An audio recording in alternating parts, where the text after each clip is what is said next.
Hi ವೀಕ್ಷಕರೇ, ನೋಡಿ, ಸರ್ಕಾರದಿಂದ ಗೃಹಲಕ್ಷ್ಮಿ ಫಲಾನುಭವಿಗಳಿಗೆ ಸಿಎಂ ಡಿ.ಕೆ. ಶಿವಕುಮಾರ್ ಅವರು ಒಂದು ಶಾಕಿಂಗ್ ನ್ಯೂಸ್ನ ಕೊಟ್ಟಿದ್ದಾರೆ. ಹೌದು ವೀಕ್ಷಕರೇ, ಇನ್ನು ಮುಂದೆ ಸುಮಾರು 5ರಿಂದ 7 ಲಕ್ಷಕ್ಕಿಂತ ಅಧಿಕ ಮಹಿಳೆಯರಿಗೆ ಗೃಹಲಕ್ಷ್ಮಿ ಹಣನ ಸರ್ಕಾರ ಕ್ಯಾನ್ಸಲ್ ಮಾಡಿದೆ. ನಿಮ್ಮ ಬ್ಯಾಂಕ್ ಖಾತೆಗೂ ಕೂಡ ಕ್ಯಾನ್ಸಲ್ ಆಗುತ್ತೆ. ನಿಮ್ಮ ಬ್ಯಾಂಕ್ ಖಾತೆಗೆ ಹಣ ಬರಬೇಕು ಅಂದರೆ ನೀವು ಈ ಕೂಡಲೇ ಗೃಹಲಕ್ಷ್ಮಿಗೆ ಆದಷ್ಟು ಬೇಗ ನಿಮ್ಮ ಒಂದು ಹೆಬ್ಬೆರಳನ್ನ ಇಟ್ಟು ಮರು ಅರ್ಜಿನ ಹಾಕಬೇಕಾಗುತ್ತೆ. ಅಂದರೆ ಮರು ನೋಂದಣಿನ ಮಾಡ್ಕೋಬೇಕಾಗುತ್ತೆ.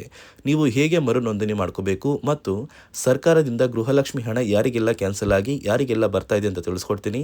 ಅದೇ ರೀತಿ ಈಗಾಗಲೇ ಸರ್ಕಾರ 6,000 ಹಣನ ಫಲಾನುಭವಿಗಳಿಗೆ ಜಮಾ ಮಾಡಿದ್ದು ನಿಮ್ಮ ಬ್ಯಾಂಕ್ ಖಾತೆಗೂ ಕೂಡ ನಾಳೆ ಮಂಗಳವಾರ ಜೂನ್ 23ರಂದು ಕರ್ನಾಟಕದ 28 ಜಿಲ್ಲೆಗಳನ್ನು 3 ವಿಭಾಗ ಮಾಡಿ 3 ಹಂತಗಳಲ್ಲಿ ಫಲಾನುಭವಿಗಳಿಗೆ 6,000 ಹಣನ ಜಮಾ ಮಾಡ್ತಾ ಇದೆ.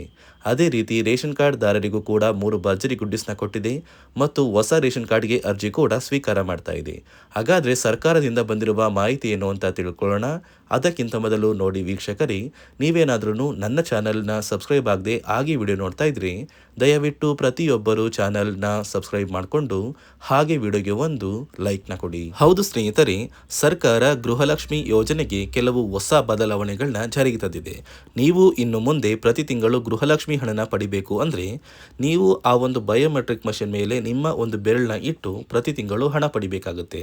ನೀವು ಹೇಗೆ ಅನ್ನಭಾಗ್ಯ ಯೋಜನೆಯ ಹಕ್ಕಿನ ಪಡಿತೀರಾ ಅದೇ ರೀತಿ ಗೃಹಲಕ್ಷ್ಮಿ ಹಣನ ಪಡೆಯೋದಕ್ಕೆ ಸರ್ಕಾರ ಆದೇಶ ಕೊಟ್ಟಿದೆ. ಹಾಗಾದ್ರೆ ಪ್ರತಿ ತಿಂಗಳು ಕೂಡ ನಾವು ನಮ್ಮ ಹೆಬ್ಬೆರಳನ್ನ ಇಟ್ಟು ಹಣನ ಪಡಿಬೇಕಂತ ನೀವು ಕೇಳಿದ್ರೆ ಪ್ರತಿ ತಿಂಗಳು ನೀವು ಹೆಬ್ಬೆರಳನ್ನ ಇಡುವಂತಹ ಅವಶ್ಯಕತೆ ಇಲ್ಲ.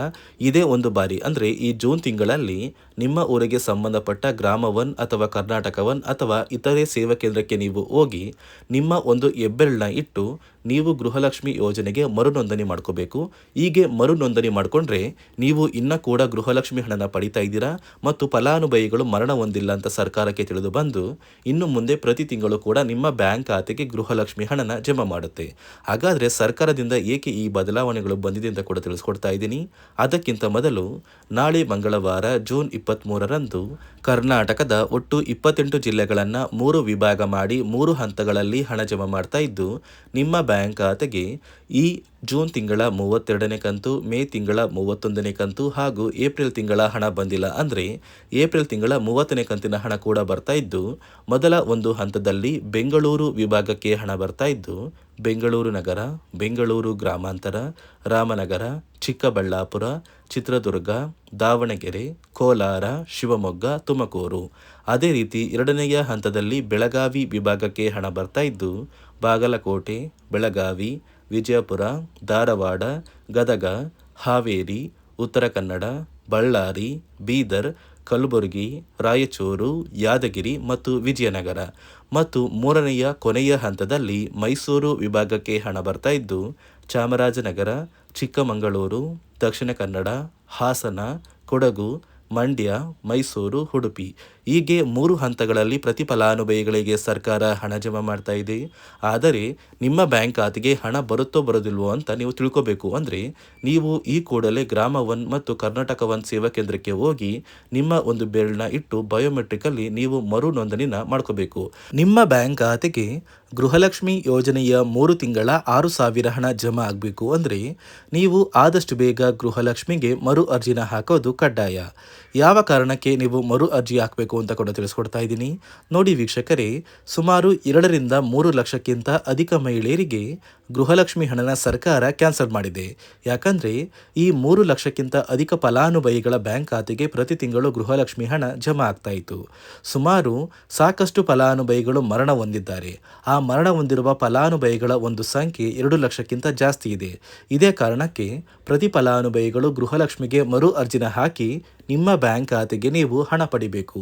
ಇಲ್ಲಿ ಮರು ಅರ್ಜಿ ಹಾಕುವ ಮೂಲಕ ಸರ್ಕಾರಕ್ಕೆ ನೀವು ಇನ್ನೂ ಕೂಡ ಗೃಹಲಕ್ಷ್ಮಿ ಹಣನ ಪಡಿತಾ ಇದ್ದೀರಿ ಅಂತ ತಿಳಿದು ಬರುತ್ತೆ. ಮತ್ತು ಯಾರೆಲ್ಲ ಫಲಾನುಭವಿಗಳು ಮರು ಅರ್ಜಿನ ಹಾಕೋಲ್ಲ ಅಂತಹ ಫಲಾನುಭವಿಗಳ ಒಂದು ಹೆಸರನ್ನ ಗೃಹಲಕ್ಷ್ಮಿ ಯೋಜನೆಯ ಅರ್ಹರ ಪಟ್ಟಿಯಿಂದ ಸರ್ಕಾರ ಕ್ಯಾನ್ಸಲ್ ಮಾಡುತ್ತೆ. ಸರ್ಕಾರಕ್ಕೆ 2 ಲಕ್ಷಕ್ಕಿಂತ ಅಧಿಕ ಮಹಿಳೆಯರು ಮರಣ ಹೊಂದಿರೋದು ತಿಳಿದು ಬಂದಿದೆ. ಇದೇ ಕಾರಣಕ್ಕೆ ಈ ಜೂನ್ ತಿಂಗಳಲ್ಲಿ ಸರ್ಕಾರದಿಂದ ನೇಮಕಗೊಂಡಿರುವ ಕೆಲವು ಅಧಿಕಾರಿಗಳು ನಿಮ್ಮ ಮನೆ ಬಾಗಿಲಿಗೆ ಬಂದು ಪ್ರತಿ ಫಲಾನುಭವಿಗಳ ಒಂದು ದಾಖಲಾತಿಗಳನ್ನ ಮರುಪರಿಶೀಲನೆ ಮಾಡಿ ಮತ್ತೆ ಅರ್ಜಿನ ಹಾಕ್ಸ್ಕೊಂಡು ಹೋಗ್ತಾರೆ. ನಂತರ ನಿಮ್ಮ ಬ್ಯಾಂಕ್ ಖಾತೆಗೆ 3 ತಿಂಗಳ 6,000 ಹಣ ಬರುತ್ತೆ. ಅದೇ ರೀತಿ ಇನ್ನು ಮುಂದೆ ಪ್ರತಿ ವರ್ಷವೂ ಕೂಡ ನೀವು ವರ್ಷದ ಕೊನೆಯಲ್ಲಿ ಗೃಹಲಕ್ಷ್ಮಿಗೆ ನೀವು ಹೊಂದಿರುವ ಲೈಫ್ ಸರ್ಟಿಫಿಕೇಟ್ನ ಕೊಟ್ಟು ಅರ್ಜಿನ ಹಾಕಿದ್ರೆ ಮಾತ್ರ ಆ ಒಂದು ವರ್ಷದಲ್ಲಿ ಪ್ರತಿ ತಿಂಗಳು ಗೃಹಲಕ್ಷ್ಮಿ ಯೋಜನೆಯ 6,000 ಹಣ ಬರುತ್ತೆ. ಈಗಾಗಲೇ ಫಲಾನುಭವಿಗಳಿಗೆ ಗೃಹಲಕ್ಷ್ಮಿ ಹಣ ಜಮಾ ಆಗೋದಕ್ಕೆ ಸ್ಟಾರ್ಟ್ ಆಗಿದೆ. ಆದಷ್ಟು ಬೇಗ ಈ ಜೂನ್ ತಿಂಗಳಲ್ಲಿ ಪ್ರತಿಯೊಬ್ಬರು ಗೃಹಲಕ್ಷ್ಮಿಗೆ ಮರು ಅರ್ಜಿನ ಹಾಕಿ ಈ ಒಂದು ಹಣನ ಪಡ್ಕೊಳ್ಳಿ. ಮತ್ತು ಸರ್ಕಾರ ಈ ಗೃಹಲಕ್ಷ್ಮಿ ಹಣಕ್ಕೆ ಕೆಲವು ನಿಯಮಗಳನ್ನ ಕೂಡ ಜಾರಿಗೆ ತಂದಿದೆ. ಅದೇ ರೀತಿ ರೇಷನ್ ಕಾರ್ಡ್ ಹೊಂದಿರುವ ಪ್ರತಿಯೊಂದು ಕಾರ್ಡ್ದಾರರಿಗೂ ಕೂಡ ಸರ್ಕಾರ 3 ಮುಖ್ಯವಾದ ಭರ್ಜರಿ ಗುಡ್ ನ್ಯೂಸ್ನ ಕೊಟ್ಟಿದ್ದು, ಮೊದಲ ಒಂದು ಗುಡ್ ನ್ಯೂಸ್ ಬಂದು ಸರ್ಕಾರ ಹೊಸ ರೇಷನ್ ಕಾರ್ಡ್ಗೆ ಅರ್ಜಿನ ಸ್ವೀಕಾರ ಮಾಡ್ತಾ ಇದೆ. ನೀವು ಕೂಡ ಹೊಸ ರೇಷನ್ ಕಾರ್ಡ್ನ ಪಡಿಬೇಕು ಅಂದರೆ ಆದಷ್ಟು ಬೇಗ ಅರ್ಜಿನ ಹಾಕಿ. ಅದೇ ರೀತಿ ಎರಡನೆಯ ಒಂದು ಗುಡ್ ನ್ಯೂಸ್ ಬಂದು ನೋಡಿ ವೀಕ್ಷಕರೇ, ನಿಮ್ಮ ಒಂದು ರೇಷನ್ ಕಾರ್ಡ್ಗೆ ಸರ್ಕಾರದಿಂದ ಈ ಜೂನ್ ತಿಂಗಳಲ್ಲಿ 3 ತಿಂಗಳಿಗೆ ಬರುವಂತಹ 15 ರೀತಿಯ ಆಹಾರ ಪದಾರ್ಥಗಳನ್ನ ಸರ್ಕಾರ ಉಚಿತವಾಗಿ ಕೊಡ್ತಾ ಇದೆ. ಈ ಜೂನ್ ತಿಂಗಳಲ್ಲಿ ಸಿಗಬೇಕಾಗಿರುವಂತಹ ಇಂದಿರಾ ಕಿಟ್ ಮತ್ತು ಮೇ ತಿಂಗಳಲ್ಲಿ ನಿಮಗೆ ಬರಬೇಕಾಗಿರುವಂತಹ ಒಂದು ಇಂದಿರಾ ಕಿಟ್, ಅದೇ ರೀತಿ ಏಪ್ರಿಲ್ ತಿಂಗಳಲ್ಲೂ ಕೂಡ ನಿಮ್ಮ ಒಂದು ರೇಷನ್ ಕಾರ್ಡ್ಗೆ ಇಂದಿರಾ ಕಿಟ್ನ ಕೊಟ್ಟಿಲ್ಲ. ಒಟ್ಟು 3 ತಿಂಗಳ 15 ಆಹಾರ ಪದಾರ್ಥಗಳನ್ನ ಸರ್ಕಾರ ಪ್ರತಿ ಕಾರ್ಡ್ದಾರರಿಗೆ ವಿತರಣೆ ಮಾಡ್ತಾ ಇದೆ. ಮೂರನೆಯ ಒಂದು ಗುಡ್ ನ್ಯೂಸ್ ಬಂದು, ಇನ್ನು ಮುಂದೆ ನೀವು ಉಚಿತ ಅಕ್ಕಿ ಪಡಿಬೇಕು ಅಂದರೆ ಆ ಒಂದು ಬಯೋಮೆಟ್ರಿಕ್ ಮಷಿನ್ ಮೇಲೆ ಬೆರಳಿಡುವಂತಹ ಅವಶ್ಯಕತೆ ಇಲ್ಲ. ಯಾಕಂದರೆ ಇದೀಗ ಸರ್ಕಾರ ನಿಮ್ಮ ಒಂದು ಬೆರಳು ಆ ಒಂದು ಮಷಿನಲ್ಲಿ ಎಂಟ್ರಿ ಆಗಿಲ್ಲ ಅಂದರೂ ಕೂಡ ಆ ಒಂದು ಅಧಿಕಾರಿಗಳು ಪುಸ್ತಕದಲ್ಲಿ ನಿಮ್ಮ ಒಂದು ಹೆಸರನ್ನ ಬರ್ಕೊಂಡು ನಿಮ್ಮ ಕಾರ್ಡಿಗೆ ಅಕ್ಕಿನ ಕೊಡಬೇಕು ಅಂತ ಸರ್ಕಾರ ಆದೇಶ ಕೊಟ್ಟಿದ್ದು, ಈ 3 ಗುಡ್ ನ್ಯೂಸ್ನ ಪ್ರತಿಯೊಂದು ಫಲಾನುಭವಿಗಳಿಗೆ ಸರ್ಕಾರ ಕೊಡ್ತಾ ಇದೆ. ಇದರ ಜೊತೆಗೆ ನಿಮ್ಮ ಬ್ಯಾಂಕ್ ಖಾತೆಗೆ ಗೃಹಲಕ್ಷ್ಮಿ ಯೋಜನೆಯ ಹಣ ಇನ್ನು ಮುಂದೆ ಬರಬೇಕು ಅಂದರೆ 5 ರೀತಿಯ ಹೊಸ ನಿಯಮಗಳನ್ನ ನೀವು ಪಾಲಿಸಬೇಕು ಅಂತ ಸರ್ಕಾರ ಆದೇಶ ಕೊಟ್ಟಿದೆ. ಅದೇ ರೀತಿ ನೋಡಿ ಸ್ನೇಹಿತರೆ, ಈ ಬಾರಿ ಸುಮಾರು 3 ಲಕ್ಷಕ್ಕಿಂತ ಅಧಿಕ ಫಲಾನುಭವಿಗಳ ಬ್ಯಾಂಕ್ ಖಾತೆಗೆ ಸರ್ಕಾರ ಗೃಹಲಕ್ಷ್ಮಿ ಯೋಜನೆಯ ಹಣನ ಜಮಾ ಮಾಡ್ತಾ ಇಲ್ಲ. ಕಾರಣ ಏನು ಅಂದರೆ, ನಿಮ್ಮ ಬ್ಯಾಂಕ್ ಖಾತೆಗೆ ಡೆಬಿಟ್ ಮೂಲಕ ಹಣ ಜಮಾ ಮಾಡುವಂತಹ ಸಂದರ್ಭದಲ್ಲಿ ಸರ್ಕಾರ ಸಾಕಷ್ಟು ಫಲಾನುಭವಿಗಳ ಒಂದು ಬ್ಯಾಂಕ್ ಖಾತೆಗೆ ಹಣ ಜಮಾ ಮಾಡೋದನ್ನು ಕ್ಯಾನ್ಸಲ್ ಮಾಡಿದೆ. ಯಾಕಂದರೆ ಇತ್ತೀಚೆಗೆ ಹಣಕಾಸು ಇಲಾಖೆ ಜಾರಿಗೆ ತಂದಿರುವ 5 ನಿಯಮಗಳ ಆಧಾರದ ಮೇಲೆ ಪ್ರತಿಯೊಂದು ಫಲಾನುಭವಿಗಳಿಗೆ ಸರ್ಕಾರ ಈ ಒಂದು ಹಣನ ಜಮಾ ಮಾಡ್ತಾ ಇದ್ದು, ಯಾರೆಲ್ಲ ಫಲಾನುಭವಿಗಳು ಈ ನಿಯಮಗಳನ್ನ ಪಾಲಿಸಿಲ್ಲ ನಿಮ್ಮ ಬ್ಯಾಂಕ್ ಖಾತೆಗೂ ಕೂಡ ಹಣ ಜಮಾ ಆಗೋದಿಲ್ಲ. ಹಾಗಾದರೆ ಬನ್ನಿ ಸ್ನೇಹಿತರೆ, ಸರ್ಕಾರ ಜಾರಿಗೆ ತಂದಿರುವ ಆ 5 ಹೊಸ ನಿಯಮಗಳು ಏನು ಅಂತ ನಾನು ನಿಮಗೆ ತಿಳಿಸ್ಕೊಡ್ತಾ ಇದ್ದೀನಿ. ನೋಡಿ ಸ್ನೇಹಿತರೆ, ಮೊದಲನೆಯ ಒಂದು ನಿಯಮ ಬಂದು, ಸಾಕಷ್ಟು ಫಲಾನುಭವಿಗಳು ಹೊಂದಿರುವಂತಹ ಒಂದು ರೇಷನ್ ಕಾರ್ಡ್ ಏನಿದೆ, ಆ ಒಂದು ರೇಷನ್ ಕಾರ್ಡ್ನ ಮನೆಯ ಸದಸ್ಯರ ಪ್ರತಿಯೊಬ್ಬರ ಒಂದು ಆಧಾರ್ ಕಾರ್ಡ್ನ ನಿಮ್ಮ ರೇಷನ್ ಕಾರ್ಡ್ಗೆ ಕಡ್ಡಾಯವಾಗಿ ಲಿಂಕ್ ಮಾಡಿಸ್ಬೇಕು. ಅಂದರೆ ಈ ಒಂದು ಲಿಂಕ್ ಮಾಡಿಸುವಂತಹ ಒಂದು ಪ್ರೊಸೀಜರ್ಗೆ ಸರ್ಕಾರ KYC ಅಂತ ಕರೀತಾರೆ. ನಿಮ್ಮ ರೇಷನ್ ಕಾರ್ಡ್ಗೆ ಇನ್ನೂ ಸಹ KYC ಆಗಿಲ್ಲ ಅಂದರೆ ನಿಮ್ಮ ಬ್ಯಾಂಕ್ ಖಾತೆಗೆ ಸರ್ಕಾರ ಮುಂದಿನ ದಿನಗಳಲ್ಲಿ ಗೃಹಲಕ್ಷ್ಮಿ ಯೋಜನೆಯ ಹಣನ ಕ್ಯಾನ್ಸಲ್ ಮಾಡುತ್ತೆ. ಅದೇ ರೀತಿ ಎರಡನೆಯ ಒಂದು ನಿಯಮ ಬಂದು, ಸಾಕಷ್ಟು ಫಲಾನುಭವಿಗಳು ಕಳೆದ 3 ತಿಂಗಳಿಂದ ಸರ್ಕಾರದಿಂದ ಬರ್ತಾ ಇರುವಂತಹ ಒಂದು ರೇಷನ್ ಏನಿದೆ, ಅಂದರೆ ಉಚಿತ ಅಕ್ಕಿ ಏನಿದೆ, ಈ ಒಂದು ರೇಷನ್ನ ಪಡ್ಕೋತಾ ಇಲ್ಲ. ಒಂದು ವೇಳೆ ಕಳೆದ 3 ತಿಂಗಳಿಂದ ನೀವು ರೇಷನ್ನ ಪಡ್ಕೊಂಡಿಲ್ಲ ಅಂದರೆ ಸರ್ಕಾರ ನಿಮ್ಮ ಬಳಿ ಇರುವಂತಹ ಒಂದು ರೇಷನ್ ಕಾರ್ಡ್ನ ಕ್ಯಾನ್ಸಲ್ ಮಾಡುತ್ತೆ. ನಿಮ್ಮ ರೇಷನ್ ಕಾರ್ಡ್ನ ಸರ್ಕಾರ ಕ್ಯಾನ್ಸಲ್ ಮಾಡಿದರೆ ನಿಮ್ಮ ಬ್ಯಾಂಕ್ ಖಾತೆಗೆ ಗೃಹಲಕ್ಷ್ಮಿ ಯೋಜನೆಯ ಹಣ ಇರ್ಬೋದು ಮತ್ತು ಸರ್ಕಾರದಿಂದ ಬರುವಂತಹ ಒಂದು ಸೌಲಭ್ಯಗಳನ್ನ ನೀವು ಕಳ್ಕೋಬೇಕಾಗುತ್ತೆ. ಅದೇ ರೀತಿ ಮೂರನೆಯ ಒಂದು ನಿಯಮ ಬಂದು, ನೋಡಿ ಸ್ನೇಹಿತರೆ, ನಿಮ್ಮ ಬಳಿ ಇರುವಂತಹ ಒಂದು ಆಧಾರ್ ಕಾರ್ಡ್ ಏನಿದೆ, ಆ ಒಂದು ಆಧಾರ್ ಕಾರ್ಡ್ನ ಕಳೆದ 15 ವರ್ಷಗಳಲ್ಲಿ ನೀವು ಯಾವುದೇ ರೀತಿಯ ಒಂದು ತಿದ್ದುಪಡಿನ ಮಾಡಿಸಿಲ್ಲ ಅಂದರೆ ನಿಮ್ಮ ಬ್ಯಾಂಕ್ ಖಾತೆಗೆ ಸರ್ಕಾರ ಗೃಹಲಕ್ಷ್ಮಿ ಯೋಜನೆಯ ಹಣನ ಕ್ಯಾನ್ಸಲ್ ಮಾಡುತ್ತೆ.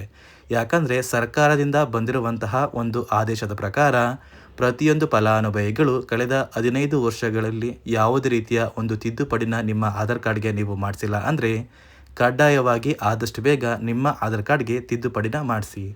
ಅದೇ ರೀತಿ ನಾಲ್ಕನೆಯ ಒಂದು ನಿಯಮ ಬಂದು, ನಿಮ್ಮ ಕುಟುಂಬದ ಒಂದು ವಾರ್ಷಿಕ ಆದಾಯ 7 ಲಕ್ಷಕ್ಕಿಂತ ಕಡಿಮೆ ಇರಬೇಕು. ಒಂದು ವೇಳೆ ನಿಮ್ಮ ಕುಟುಂಬದ ವಾರ್ಷಿಕ ಆದಾಯ 7 ಲಕ್ಷಕ್ಕಿಂತ ಜಾಸ್ತಿ ಇದ್ದರೆ ನಿಮ್ಮ ಬ್ಯಾಂಕ್ ಖಾತೆಗೆ ಸರ್ಕಾರ ಗೃಹಲಕ್ಷ್ಮಿ ಯೋಜನೆಯ ಹಣನ ಕ್ಯಾನ್ಸಲ್ ಮಾಡುತ್ತೆ.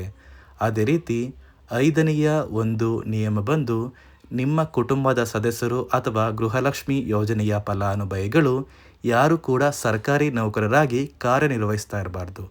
ಒಂದು ವೇಳೆ ನಿಮ್ಮ ಕುಟುಂಬದಲ್ಲಿ ಯಾರೇ ಆಗಿದ್ರೂ ಸರ್ಕಾರಿ ನೌಕರರಾಗಿ ಕಾರ್ಯನಿರ್ವಹಿಸ್ತಾ ಇದ್ದರೆ ನಿಮ್ಮ ಬ್ಯಾಂಕ್ ಖಾತೆಗೆ ಗೃಹಲಕ್ಷ್ಮಿ ಯೋಜನೆಯ ಹಣ ಕ್ಯಾನ್ಸಲ್ ಆಗುತ್ತೆ.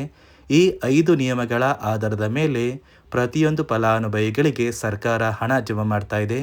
ಒಂದು ವೇಳೆ ನೀವು ಈ 5 ನಿಯಮಗಳನ್ನ ಪಾಲಿಸಿಲ್ಲ ಅಂದ್ರೆ ನೀವು ಕೂಡ ಗೃಹಲಕ್ಷ್ಮಿ ಯೋಜನೆಯ ಹಣದಿಂದ ವಂಚಿತರಾಗಬೇಕಾಗುತ್ತೆ. ನೋಡಿ ವೀಕ್ಷಕರೇ, ಸರ್ಕಾರದಿಂದ ಪ್ರತಿ ಗೃಹಲಕ್ಷ್ಮಿ ಫಲಾನುಭವಿಗಳಿಗೆ ಒಟ್ಟು 3 ತಿಂಗಳ 6,000 ಹಣನ ನಾಳೆ ಮಂಗಳವಾರ ಜೂನ್ 23ರಂದು ಜಮಾ ಮಾಡ್ತಾ ಇದ್ದು, ನಿಮ್ಮ ಬ್ಯಾಂಕ್ ಖಾತೆಗೆ ಗೃಹಲಕ್ಷ್ಮಿ ಹಣ ಬರುತ್ತೆ. ಕೆಲವೇ ದಿನಗಳ ಕಾಲ ವೇಟ್ ಮಾಡಿ.